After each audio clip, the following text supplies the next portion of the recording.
Hey guys, good morning, नमस्कार। मैं अर्चना आप सभी का स्वागत करती हूं आपके अपने YouTube channel learn with V पर। फ्रेंड, आज की इस क्लास में हम शिक्षण कौशल के 10 क्वेश्चन आंसर को डिस्कस करेंगे। ये 10 वो क्वेश्चन है जो आपके 68,000 जो शिक्षक भर्ती हुई थी उसमें पूछे गए थे 2018 में। तो इन क्वेश्चन से हमें आइडिया लगेगा कि किस तरीके के क्वेश्चन एग्जाम में पूछे जाते हैं। शिक्षण कौशल की प्लेलिस्ट हमने तैयार कर दी है। ऑलमोस्ट हमारा जितने भी आपके एग्जाम से सुपर टेट से रिलेटेड टॉपिक वाइज क्लास है वो सभी कंप्लीट हो चुकी हैं। वीडियो अगर आपने नहीं देखी है तो प्लेलिस्ट में से देख लीजिएगा। इससे पहले सबसे पहले आप अपने नोट्स तैयार कीजिएगा। नोट्स अगर आप बनते हैं तो आपका बेस क्लियर होगा। बेस क्लियर होगा तो आप क्वेश्चन को आसानी से क्लियर कर पाएंगे। ठीक है, तो चलिए देखते हैं फर्स्ट क्वेश्चन क्या पूछा गया था। पहला क्वेश्चन पूछा गया था कि किस घोषणा पत्र को भारतीय शिक्षा का शिलालेख कहा जाता है। तो वुड डिस्पैच घोषणा पत्र को भारतीय शिक्षा का शिलालेख कहा जाता है। यह पूछा जाता है कि भारत में अंग्रेजी शिक्षा का महाधिकार पत्र या Magna carta of English education in India. ठीक है, ये तीनों नाम आपको याद रखने हैं। वुड डिस्पैच का घोषणा पत्र आया था 1854 में और वुड ने क्रमबद्ध विश्वविद्यालयों की बात की थी। क्रमबद्ध विद्यालय इन्होंने कहा था कि शिक्षा जो है पहले प्राथमिक स्तर की शिक्षा होनी चाहिए, फिर माध्यमिक, फिर हाई स्कूल और उसके बाद कॉलेज, फिर विश्वविद्यालय। और विश्वविद्यालय उच्च शिक्षा की व्यवस्था की बात की थी अपने घोषणा पत्र में। इन्होंने कहा था कि बम्बई, मद्रास और कलकत्ता में विश्वविद्यालयों की स्थापना का सुझाव दिया था। तो ठीक है, ये पॉइंट्स यहाँ पर आपको याद रखने हैं। अगला क्वेश्चन पूछा गया था कि मकतब में किस स्तर की शिक्षा दी जाती थी। मकतब में मुस्लिम कालीन स्तर की प्राथमिक शिक्षा दी जाती थी। ठीक है, मकतब एक अरबी भाषी का शब्द है जो कुतुब से बना हुआ है, जिसका अर्थ होता है कि वह स्थान जहां पढ़ना लिखना सिखाया जाता है। मकतब क्या है? जहां पढ़ना लिखना सिखाया जाता है। मकतब से रिलेटेड एक क्वेश्चन और पूछा जाता है कि मकतब में बच्चे का जो प्रवेश होता है किस आयु में होता है। तो बच्चे के प्रवेश की आयु होती है 4 वर्ष 4 महीने और 4 दिन। ठीक है, ये चीज़ आपको याद रखनी है। टीचर कौन होते हैं? उस्ताद और मौलवी होते हैं। बच्चे से कुरान की आयतें दोहराई जाती है और जो बच्चे कुरान की आयतें दोहराने में असमर्थ होते हैं उनसे बिस्मिल्लाह शब्द का उच्चारण करवाया जाता है। ठीक है, ठीक है, ये चीज़ यहाँ पर आपको याद रखनी है।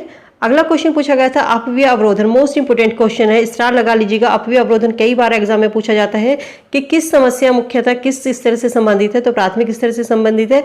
अपव्यय होता है बच्चे का प्रारंभिक शिक्षा पूर्ण करने से पहले ही विद्यालय का छोड़ देना। अवरोधन होता है एक ही क्लास में रुक जाना, फेल हो जाना। ठीक है, और हरटांग समिति किस समिति में थी? हरटांग समिति 1929 में आई थी। ठीक है, तो उसी समय पर अपव्यय अवरोधन आया था कि जो सबसे पहले बात की गई थी हरटांग समिति में की गई थी। और इसमें पूछा जा सकता है कि कौन सी पंचवर्षीय योजना? तो 7वीं पंचवर्षीय योजना के दौरान ये अपव्यय अवरोधन आया था। ठीक है, अगला क्वेश्चन पूछा गया था राष्ट्रीय साक्षरता मिशन की शुरुआत कब की गई थी? 1988 में। पाठ योजना निर्माण में पंचपदीय प्रणाली के प्रणेता कौन है? हर्बर्ट है। पंचपदीय प्रणाली जो है, पंचपदीय प्रणाली मोस्ट इंपोर्टेंट है, जिसमें पूछा जाता है क्या है ये व्यवस्थित शिक्षण व्यवस्था है जिसमें छात्र जो सीखते हैं, जो भी सीखते हैं, एक व्यवस्थित ढंग से बच्चे ज्ञान को ग्रहण करते हैं। एक के बाद एक 5 सोपान होने से जो शिक्षण प्रक्रिया है वो बहुत ही सरल हो जाती है। इसमें सबसे पहले हम प्रस्तावना देते हैं बच्चे को। जब हम क्लास में जाते हैं पूर्व ज्ञान को नए ज्ञान से जोड़ा जाता है। बच्चे से प्रश्न के माध्यम से टॉपिक को निकलवाया जाता है, उनको समझाया जाता है कि क्या टॉपिक आज हम पढ़ाने जा रहे हैं। उसके बाद हम प्रस्तुतिकरण करते हैं, प्रेजेंटेशन, जो हमारा उद्देश्य कथन है बच्चों को बताते हैं। फिर हम तुलना करते हैं कि बच्चे को जहां पर कठिनाई हो रही है उसको हम किस तरीके से बच्चे को दूर कर सकते हैं। दृश्य श्रव्य सामग्री दिखाकर, किसी चीज का चार्ट का प्रयोग करके, मॉडल्स का प्रयोग करके बच्चे को पढ़ाते हैं। उसके बाद हम जनरलाइजेशन करते हैं, सामान्यीकरण करते हैं कि जो हमने पढ़ाया उसके हम पुनरावृत्ति प्रश्न बच्चों से पूछते हैं। ठीक है, इसके बाद प्रयोग आता है, जो बच्चे को होमवर्क दिया जाता है। स्टूडेंट को हम क्लास में करने के लिए काम देते हैं या पढ़ाए गए विषय को स्टूडेंट ने किस सीमा तक सीखा समझा, इसके लिए हम प्रयोग। तो ठीक है, ये 5 पद हैं। सबसे पहले आता है प्रस्तावना, फिर प्रस्तुतिकरण, तुलना, सामान्यीकरण और सबसे लास्ट में आता है प्रयोग। ठीक है, ये यहाँ पर आपको याद रखना है। कभी कभी एग्जाम में पूछा जाता है, आपको 4 दे दी जाएंगे, 3 अलग और कौन सा सबसे पहले आता है या कौन सा पंचपदीय प्रणाली में नहीं है। तो ये चारों ही 5 नाम आपको याद रखने हैं। अगला क्वेश्चन पूछा गया था अधिगम के प्राथमिक सिद्धांतों के प्रणेता कौन है? थॉर्नडाइक, आपको यह पता होगा। ह्यूरिस्टिक विधि के प्रतिपादक कौन है? H.E. Armstrong. H.E. Armstrong heuristic विधि जो कि सबसे अच्छी विधि मानी जाती है, खोज विधि या अन्वेषण विधि के नाम से भी इसको जानते हैं, कि बच्चा जो सीख रहा है खोज करके सीख रहा है। इससे बच्चे का अधिगम जो होगा वो स्थायी होगा और बच्चा ज्ञान का निर्माण स्वयं कर रहा है।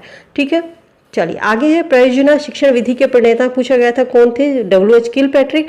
W.H. किलपैट्रिक प्रोजेक्ट विधि या प्रयोजन शिक्षण विधि के जनक है। और अगर पूछा जाए कि प्रयोजना अवधारणा किसने दी थी?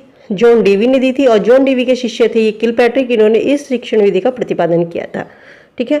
नेक्स्ट क्वेश्चन पूछा गया था, कक्षा शिक्षण के उपरांत छात्रों की अधिगम संबंधी समस्याओं को जानने के लिए कौन सा प्रशिक्षण किया जाता है? तो उपचारात्मक या निदानात्मक परीक्षण किया जाता है। देखिए, उपचारात्मक परीक्षण जो होता है वो सबसे बाद में आता है, तो इससे पहले आता है निदानात्मक परीक्षण। ठीक है, टीचर जब बच्चे को हम सिखाते हैं, क्लास में कुछ भी चीज़ें सिखाई जाती हैं, तो शिक्षक सबसे पहले क्या करता है, निदानात्मक परीक्षण के द्वारा बच्चों की कठिनाइयों का निदान करते हैं। उसके बाद वे उन कठिनाइयों को मुक्त करने के लिए उपचारात्मक शिक्षण का प्रयोग करते हैं। ठीक है, थोड़ा सा ही डिफरेंस है, लेकिन है दोनों ही समस्याओं का समाधान करने के लिए। अगला क्वेश्चन पूछा गया था कि बालक के व्यवहार का कौन सा पक्ष उसकी रुचि और मनोवृत्ति से संबंधित होता है? तो बच्चे का भावात्मक और संवेगात्मक पक्ष। आपने 3 पक्ष पढ़े होंगे, ज्ञानात्मक, भावात्मक और क्रियात्मक। ज्ञानात्मक में क्या होता है, बच्चा जो सीख रहा होता है, और भावात्मक बच्चा महसूस कर रहा है, और क्रियात्मक बच्चा करके सीख रहा है। तो यहाँ पर आपसे पूछा गया है उसकी रुचि और उसकी मनोवृत्ति है, तो रुचि और मनोवृत्ति किस में आती है? भावात्मक और संवेगात्मक पक्ष में आती है। तो बच्चे के कौन से व्यवहार का कौन सा पक्ष उसकी रुचि और मनोवृत्ति से संबंधित होगा? तो बच्चे का भावात्मक और संवेगात्मक पक्ष।